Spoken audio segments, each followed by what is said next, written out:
Depuis des temps immémoriaux, c'est la rivière sacrée de l'hindouisme.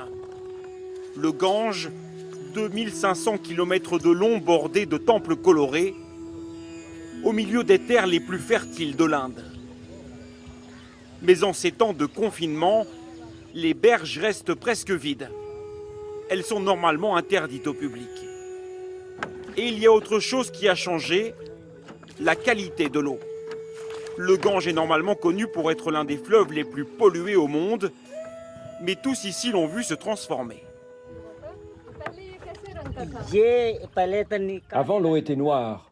Maintenant, regardez, elle est transparente.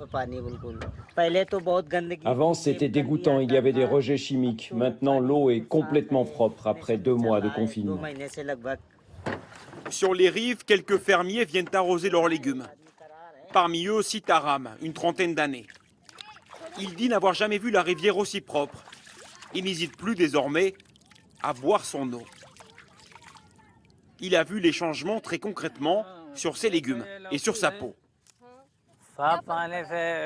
Avec cette eau propre, ma production est meilleure, abondante.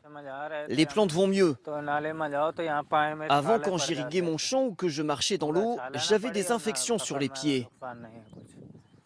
En tout, il y a 400 millions de personnes qui habitent le long du Gange et vivent au rythme du fleuve. C'est là aussi que se sont installées des milliers d'usines de papier, de textiles, des raffineries et des tanneries extrêmement polluantes. Toutes ces manufactures ont été arrêtées depuis le 25 mars. La plupart sont toujours fermées.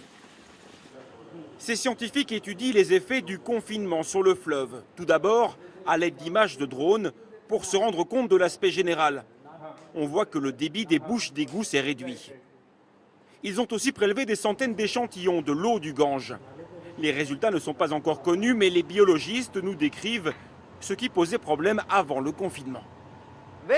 Il y avait une très haute concentration de sel dans l'eau. C'était l'un des problèmes majeurs.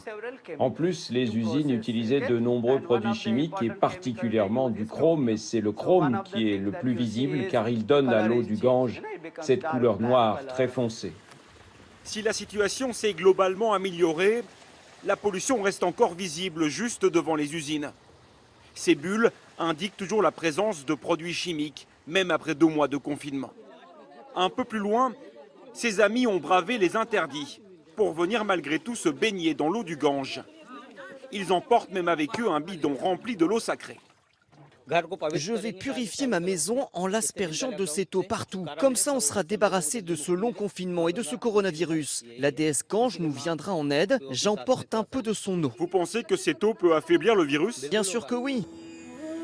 Mais à partir du mois de juin, les usines vont pouvoir rouvrir progressivement et donc très probablement recommencer à polluer le fleuve sacré.